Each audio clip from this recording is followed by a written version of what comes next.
weekend. How big of a win was this past weekend, as far as just confidence?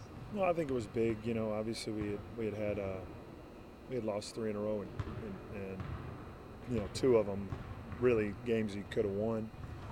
So just to get off the schneid a little was big. But then also with going on the road for the next two games, you want to go on that road with some confidence. And I thought our guys did a great job of coming out and being locked into what Western Carolina, their strengths, and we took away, especially in the second half, we took away a lot of their strengths, and then getting turnovers and getting tough shots for them led to a lot of transition stuff for us.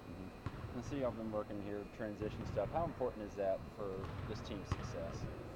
I mean, for us to be successful, I think we can't just go down and be a half-court team versus a half-court team and that only.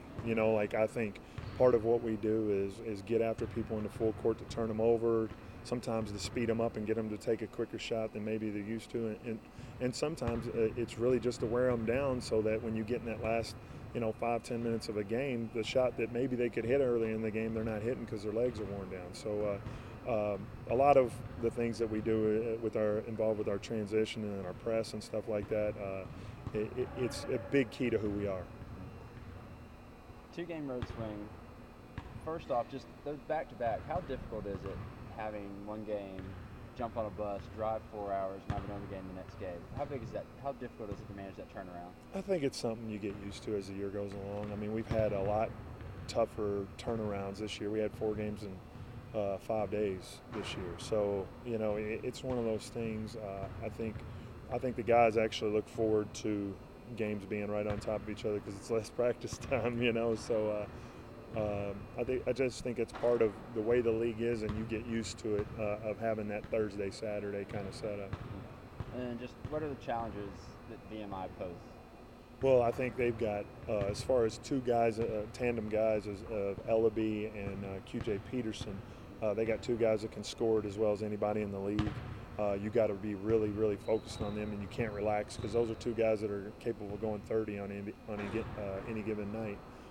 And then I think within the things they do, they're going to throw a matchup zone at you in different defensive looks. So you got to be prepared for the different looks. You can't let them confuse you or let it make you become tentative. You got to keep your aggressive attack mindset going. You kind of mentioned it in practice. I mean, looking at record-wise and this team, they look like this is a winnable game just on paper looking at it. But you mentioned to your team, you're not just going to walk in there and get a win. How important is it to give this team that mindset? Oh, it's huge because, I mean, to be honest with you, winning a road game in college basketball is very difficult, but winning a conference road game is even harder.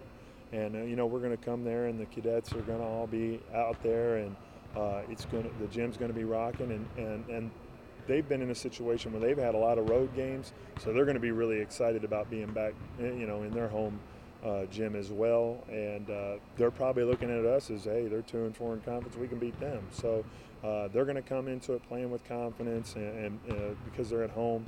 And we got to go out there and what I do know about, anytime you play a military school is they're not going to give it to you. You got to go out there and take it. Those kids, they come up, that's a tough experience being at a military school. So they're all going to be tough, and you're going to have to go battle and go beat them. And then looking ahead now to Saturday's game, I know it's 2 games away, but what about Greensboro have you seen so far? Well, I mean, I think they got one of the best scoring bigs in the league in R.J. White. They also have another 4-man who's different than most of our league. Most of the 4s in our league are stretch 4s, shoot 3s, maybe even undersized guys that drive it. But he is a true post-up 4 that's really, really good. I mean, he's been doing it for 4 years, over 1,000 points in his career. So they got two bigs that you're going to have to put a lot of attention to. And then they've got a freshman guard in Alonzo that really, really shoots the ball. And then Baldwin, their point guard, is a guy who he gave us some problems last year with his speed and athleticism. So, we're going to have to, they're a great offensive team, and we're going to have to get after them and really try to figure out how we want to guard their posts because that's a big-time strength of their team.